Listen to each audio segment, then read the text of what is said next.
It's the rule of And nerds. this is our review of Marvel Studios' Black Panther. Here we go.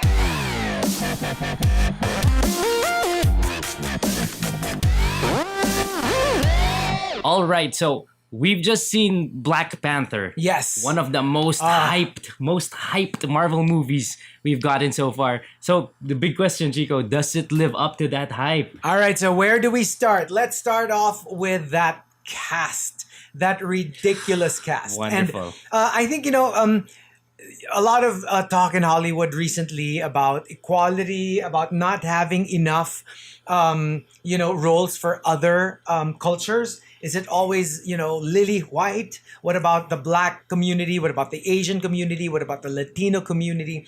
And I think this is the most Ocean's 11 cast we have for the Black community. You have the Black actors, the royalty of acting. You have the Queen, Angela Bassett. You have, Forrest Whitaker. But at the same time, you have the new stars, the young stars. And you can rattle off, cultural references left and right. You have like Danai Gurira of Walking Dead. You have Daniel Kaluuya of Get Out. I mean, even the brilliance of casting these stars who broke out just in the past year, past couple of years, was just fantastic. And of course, can we just even begin to rave about Michael B. Jordan, who is practically in a lead role in this movie. Yeah. It's just great to see all these Black actors in one movie, all the big names, and not in a very self-conscious, hey, let's come up with a movie with, like for equal opportunity. It just happens to be, a movie that is set in Wakanda, in Africa, this fictitious country in Africa. So obviously you're going to have a lot of, African actors. And it's just perfect. The actors that they chose were wonderful. Yeah. And even given how in his first appearance in Civil War, Chadwick Boseman was really a standout performer in that movie. And then coming in here, this is not just his movie. Yes. This is very much an ensemble movie. And pretty much, a love letter to that culture. And what I love about it is that, everything was seamless. Nothing seemed to be forced. It had, we'll talk about this in detail later. It had a very significant cultural agenda, but it didn't feel like it was being forced upon you. Oh, yeah. You were still watching a movie, a superhero movie, and it just happens to resonate in a very real way to the real world.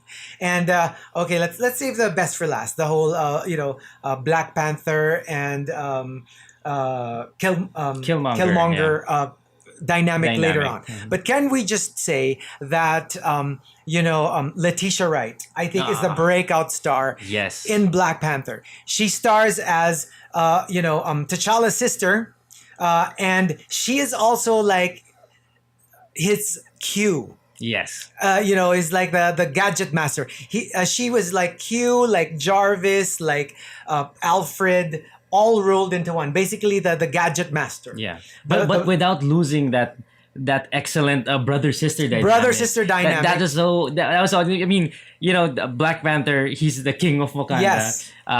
Shuri is like we said. She's kind of like the gadget master, the Q. But then their interactions. You're gonna see like that one really funny scene where she gets a look at what her king is wearing on his feet. Exactly. These ugly sandals. Yeah. And she just goes, "What are those?" Yeah, and I love it how Wakanda is supposed to be like this secret country, secret society, and then in a weird way, not literally, but in a thematic way, it's almost like a period piece because of the way they're hidden. They're like a Shangri-La. A utopia that's hidden away from everybody very else. Very isolated from the rest of the world. But it goes perfectly well with the modern setting of the modern times. Yeah. And I love it how they can be that very old-fashioned Wakanda, and at the same time very modern in the United States kind of way. Yeah. I love Letitia, and I think we're going to be hearing more from her later on. Definitely. And of course, there's the very regal Lupita Nyong'o. who's Yes. perfect as Yes. the love affair. Although I don't know how this will work when finally the X-Men comes into the picture, because of course you have because you're already shipping. Aurora Monroe is supposed to be Yes. with T'Challa, but Yeah. in this movie at least you have the character of Lupita Yeah. as the love interest. Of course, you have Angela Bassett, like we said, Yeah. and Forrest Whitaker in key roles. Yeah. And of course, let's go now to the whole, dynamic between. Oh, let's not forget Andy Serkis, Oh yeah. who was brilliant, and finally in a human role, in an Andy Serkis role. He is not like some CGI gorilla or, Yeah, there are very or few creature. non-black actors in this movie. Yes. And both of them just killed it. Yes. Martin Freeman, it's funny. It's Bilbo. It's Bilbo and and Smeagol. Smeagol, yeah. And here they're the real people behind them. Wherever you put them, stealing scenes left and right. Exactly. It's amazing dynamic between the two. And of course, let's talk about Michael B. Jordan. I've heard a lot of comments where like I'm pretty sure they were just aching to ask Ryan if he were available at the time. Would you have preferred Michael B. Jordan as the Black Panther as opposed to Chadwick Boseman? And I'm pretty sure he can do a fantastic job. But all I will say is that he brings that kind of villain swagger Yes. to the role of Yes. Killmonger. But at the same time, I love how it interplays with how regal Chadwick Boseman is. Yes, yes. He brings this certain. I'm not saying that Michael B. Jordan wouldn't be able to pull that off, Yeah, but yeah. I love how it's very different. One is very kingly in a very swagger in a very New York way, Yes. and one is very kingly in a very Wakanda traditional way. Yeah, I think the question there would be, I think we can assume that Michael B. Jordan would be a great T'Challa, but would Chadwick Boseman have played the Killmonger role as well as Michael B. Jordan did? That would be a If they question. swapped roles. I'm not saying that Chadwick couldn't do it, but I think that the way it played out, I think Michael B. Jordan was perfectly cast for that role. And Chadwick too is really great as T'Challa. What I enjoyed about Michael B. Jordan's Killmonger is that you never really see him as a full-out villain. He's a villain because obviously sometimes. he's killed a lot of people, but you kind of get where he's coming from. Yeah. You understand why he became the way he is, which Yeah. isn't exactly admirable, Yeah. but as opposed to the cardboard villains. Yeah. That they're just bad because they're bad, Yeah, because they want to dominate the world. They always say the best villains are the ones who, in their own heads, they're the heroes of their own Yes, story. That's exactly. exactly what he is. And even when you're watching as an outsider, it's not just in his head. You can very easily see how some people would be drawn to his the advocacy, cause. his cause. Yeah. And I like how it reminds me very much that the recent villains are now very, very like you're not supposed to root for them, but there's this corner of your mind that's rooting for them.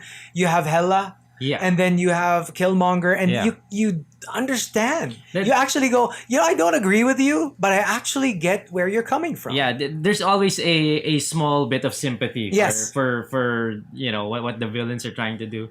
It's not like they just chose to be bad guys. Yes. And it's there's always something real behind the emotion, and it really helps the story when it's driven by that kind of characterization. Actually, I feel bad that you won't get to see him in other. I mean, to reprise his role. Of course, we don't know. Yeah. This is the superhero Yeah. world, but I would really love to see more of Michael B. Jordan. Yeah, He's amazing. You never know. He might come back as the Human Torch.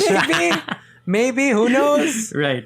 So, well, let's move on with the discussion. I think the really great thing about this movie is how culturally significant it is. Like we were saying, This is a discussion we had Yeah. when we were making our list of the best movies of last year. Mm-hmm. We were saying that Thor and Spider-Man: Homecoming are great. Maybe in terms of just overall quality, Yeah. they're right up there with Wonder Woman. But the reason why when we made our list, like we were both in agreement that those movies can't touch Wonder Woman in our list. Yeah. It's because of the cultural significance. Right. They would not come close to cultural significance. And really, Black Panther. This is that. This is the Wonder Woman of the MCU. it's like this did for the Black community what Wonder Woman did Yes. for the female community. And I would It's argue, like something that you could kind of like, like you can identify with. yeah, I would argue that it doesn't just do it for the black community. I think it does it for minorities in general. That's true. For different, there's this thing they say why this movie is so important. It's because if you are, not born non-Caucasian, and you grow up watching movies where the lead characters are always white, you never see someone who looks like you Exactly. reflected as a hero there. This does that for younger generations of African Americans. But just the fact where if you're like us, we're Filipinos, and we see a widespread mass appeal movie like that, and it's not white, it does something for you as well. It's true. And even with like watching Homecoming, you know, Yeah. you have Peter Parker who's super white. But like his love interest, his best friend, Yeah. they're all non-white. So Yeah. I guess that makes you feel like you're living in the real world. Yeah, And and the- sometimes you see a movie and you see everybody's white. Yeah. And then after the movie, you go out and you're like, I don't see any white people, and you don't feel represented. But, outside of that, I just feel that it was able to do it without the viewer feeling that, oh, this movie has an agenda. Yeah. That's what I love about it. It just happened to be. Yeah. And it sent that message without shoving it down your throat, without making white people uncomfortable. Yeah. It just made you feel like this is a world. Regardless of whether you're white or you're black, it's a fascinating world. Yeah. They built a beautiful Wakanda, and it doesn't matter what color your skin is, yeah. you will be fascinated by what you see on screen. Yeah, it's basically it's reflected both in the text and in the subtext. Yes. In the text, it's so culturally significant. You get to see glimpses of African culture. The music, the customs. No matter if it's fictitious. The manner of dressing. Yes. Of course, they take some liberties here and there. Yeah. They update it. But getting the chance to see that reflected, in a movie that's not, Oscar bait. Yeah. Or, this is a Marvel movie. This is a blockbuster, a big tentpole franchise. And I think it's aspirational. Yeah. And you rarely see that with like, cultural minority movies. Yeah. Usually like you aspire to be like the white people you see on screen. They're all white, they're all rich, they're all beautiful. And then finally something comes out that's not just, a movie about white people. Yeah. It's a movie about, a different culture altogether. And then no matter your skin color, no matter your culture, you want to be one of them. Yeah, You yeah. want to be part of that culture. You want to be Wakandan. Yeah, You want to and- be, having dinner with T'Challa and, and all those wonderful characters on screen. And the thing I really liked about it too was, I mean, obviously we've seen movies with predominantly black casts with Yes. a very Afrocentric theme, but if you look at this one, this was a very progressive idea that came from the comic books, where Wakanda is Actually more advanced. exactly. It's because, and it makes sense for the story, because they have this material, vibranium, that is stronger than any other metal. Then it makes sense that they made advancements earlier than the rest of the world did. Yeah. And so with their isolated community over there with really great materials, they were able to advance faster than anyone else. And really to see, the African community, African American community, whatever you want to call it, represented in this way, where they're very technologically Yes. advanced, very intelligent, and none of the stereotypical. I mean, they give a little bit of that, Yeah. you can see in the beginning of the movie the urbanized, Yes. the marginalized, urban version, yeah. marginalized parts of the African American community living in the U.S. and the struggle that they come from, which they address. Very timely, Yes. very timely discussion to have. But then you also see the flip side of that. And now, what would have happened if they were untouched by colonizers, Yes. and all of that? And it's a wonderful progressive And it's idea. a beautiful world that they created.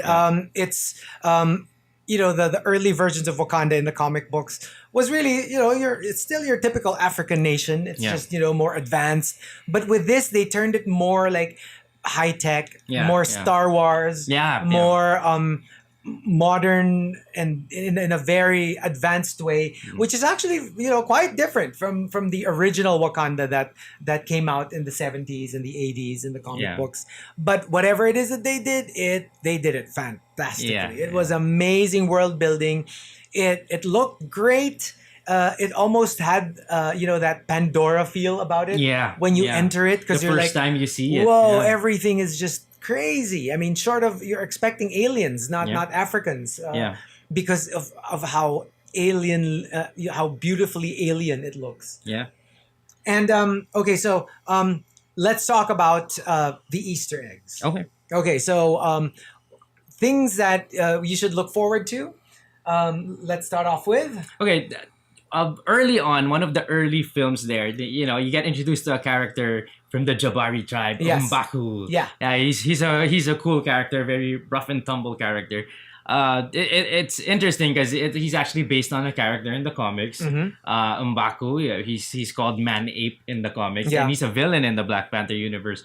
Now, the question being, do you think he's going to appear as a villain in a future Black Panther solo, or was his turn at the start of the movie, which is pretty villainous? Yes. He gets kind of a redemption arc later on, but he starts out this movie as a villain, and is that it? Is that it for the villain, the Man Ape villain that we have? Right.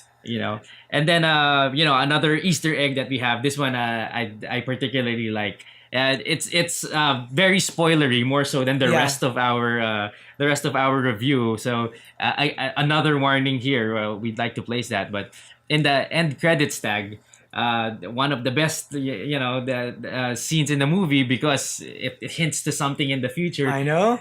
You see Bucky Barnes, Winter Soldier, make an appearance at the end. I mean, you kind of knew that he was there because that's how it ended in Civil War. Yeah. With Captain America thanking Yeah. T'Challa, so he's there. But yeah. So he comes out and he's still missing his arm. Mhm.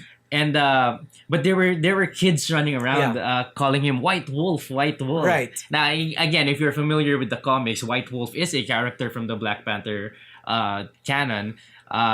He's not Bucky Barnes in the canon, but he's kind of like Black Panther in that he wears a suit of a White Wolf. He's like a special ops, Yes. the leader of kind of like the special ops group there in Wakanda. So that's interesting. I wonder if they're setting up a role for Bucky to be kind of a White Wolf figure there, Or They it was give him a just suit. a little wink, wink, Or yeah, it's pretty much just an Easter egg, which because he could happens very well because be he that, happens to yeah. be white. Yeah, But but we know that in Infinity War that he's gonna have an arm again, a metal arm. So yeah. I A think vibranium safe to assume arm. it's a vibranium arm, so he's gonna be way more badass than ever before. And then another one that's I don't know if that counts as an Easter egg, but it's something to think about. Like we said, the sister of T'Challa, Shuri, was this high tech genius, Yeah. this, gadget wizard, and very much like Tony Stark. Yes. So it makes yes. you think with the new generation coming in. Yeah. And of course, it begs the question: will Iron Man be replaced by Ironheart, Yes. which is Riri Riri Williams? Williams. There is this possibility that Shuri could be like the hybrid Yes. between Shuri and Riri. Yeah. Like, it sounds similar sounds already. similar. You know? And you could probably, because I don't know just how wise it is to have like two teenage black girls Yeah. who are both excellent gadget smiths. Yeah, it's a very similar It would be character very for redundant to have two of them exist in the MCU. So is this Marvel's way of creating that character without it coming from out of left field? Yeah. Because she is T'Challa's sister, and it makes it more like interconnected. Yeah, Outside of just getting just this girl. Yeah. Who just happens to be a gadget wizard. Yeah. If they can get it from the same pool, there is this some sort of like passing of the torch. Yeah. So who knows? It could be an Easter egg, or it could be it's reading interesting too much because in it. there was a recent interview. I think one of the producers of the movie came out and said that at least in the MCU canon, Shuri is the smartest human. Yes. In the MCU canon. Mhm. So given that given that currently, if you make your ranking right now, I mean, there's a different ranking in the comics, obviously, but if you make your ranking right now in the MCU, uh, Tony might be the number one smartest Exactly. guy, maybe, Maybe. but he's up there for sure. So it makes so much sense for Shuri to take over not only the Stark role, Yes. the Tony Stark role, but also the Iron Man role. Yeah, and it's really like a passing of the torch because Yeah. in Marvel comic book world, the three smartest people are basically Reed Richards, Yeah. you have Tony Stark, and you have Bruce Banner. Yes. But now that they're, if you are to believe the rumors that they're all Yeah. on their way out, Yeah. we need new geniuses Yeah. to fill those roles. T'Challa's number 8, by the way. Right? In the comics, he's number 8. And this is something that is very, very important to take note of because after Black Panther, you have, the end of the world. You have Infinity War. And the end of this specific Yeah. stage of the MCU as we know it. Yeah. It starts again with Ant-Man and the Wasp, a very small movie. Right. It's very wise of them to do that Yeah, because you're yeah. rebuilding it. But after that, we really don't know what Marvel has in store for us. Doesn't it end after the 4th Avengers movie? Oh well, yes. Not this one. Not this one yet. The Yeah, one there's one after, more. right? But I mean, Yeah. you know that they're going to be transitioning, and Yeah. with the coming in of Brie Larson. Yes. New yes. blood. Before you know it, it's going to be no more of the old Avengers, and Yeah, you'll have yeah. the new ones. And you never know. I think I saw somewhere on the internet, Natalie Portman was saying something about not minding going back to the MCU. And that makes so much sense. If you're familiar at all with how the Avengers look in now- the comics, those talks make so much sense. It's the strangest Avengers. You have, like the different versions of them. You have Miles Morales, and then you have Viv, and then you have Amadeus Cho as Hulk. as Hulk. It's the same characters, but it's the newer, younger versions. Yeah. And then of course you have Thor, who is now Jane Foster. Yeah. So it's very exciting, and but basically, Black Panther. What I really loved about it is that it stands alone. I think one of the things that some people who are not into comic books might fear is that I know nothing about Black Panther.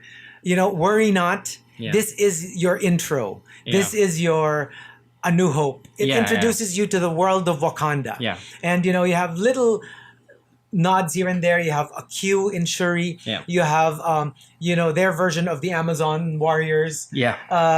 Danae's general and her soldiers. Okay.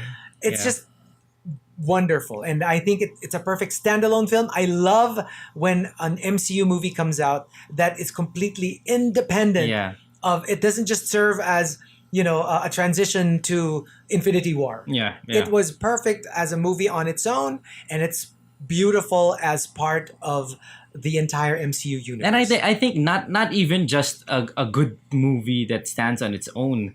It's just a good movie. Period. Because if you look at it, it has I think someone that we haven't mentioned enough in this review is director Ryan Coogler. Of course. There's so many good performances, so many amazing visuals, but really the heart of this is Ryan Coogler. And if you're familiar with his work, this has all the hallmarks of a Ryan Coogler film. He's done Fruitvale Station. He's done Creed. So what are the things that you really see there? Obviously the very Afrocentric themes. Obviously some great performances from his cast. Usually Michael B. Jordan, which happens here too. And also some great score.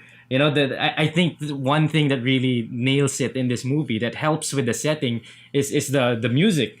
The music around it, you have obviously the soundtrack is Kendrick Lamar is the one leading there, but also in the movie itself, the scores there created by Ludwig Göransson, who scores all of Coogler's old films, so very familiar there. The juxtaposition of those beats, the very the modern beats that he has with the With the traditional technological and African the cultural music, yeah. it makes so much sense. It's amazing, and I really have a soft spot for Ludwig, who also used to score some of my favorite sitcoms. Yeah. The Happy Endings, New Girl, and my favorite, of course, Community, which is where he met Donald Glover, Childish Gambino, Yeah. and now they're Grammy-nominated Yes. artists. He produces Childish's album, so really talented guy. I think every part of this production needs to get the proper recognition. And initially I was really afraid for this. In my head I was thinking I don't envy Black Panther's position Yeah. because it is the movie right before Infinity War. Oh, yeah. And I'm thinking, I don't envy because when it comes out, people will be like, "Oh, just get it over with because we want Infinity War already." But I must say, that scenario did Yeah. not play out because this movie is just mind-blowing. Not at all. It's amazing. Yeah. How would you rank it compared to the MCU movies that came out last year? That's Oh, interesting my to goodness. talk about. Yeah, I would really love it, but maybe that's for another episode altogether. Right. But I definitely rank it very Well- high. It's a good intro movie. Yeah. Usually the intro movies are hit and miss. Yeah. But this one, like for example, a lot of the first movies either set the bar very high for the rest, Yeah. or the sequels prove to be much better. Yeah, But yeah. in this case, if this is any indication of what we are to expect from the subsequent Black Panther movies, Yeah. I think we're in good hands. With Infinity War coming up, and the whole this phase of the MCU coming to a close really soon, it might be a good time for us to do that ranking. We should. Let's go back. Let's rank every single MCU movie. Something to look out for you guys. All right, so there you go. And if you enjoyed our review, tell us all about it. Yes. And if there are other things that you want to bring up, please do so in the comment section. Tell us, any Easter eggs that we might have missed. Do you agree, disagree with certain points? Yeah. Just tell us all about it. And if you have any questions, we'd love to hear from you interact guys. with you guys. Get the chance to answer some of those questions, whether about Black Panther or nerd culture in general, or even about our show, the Rule of Nerds.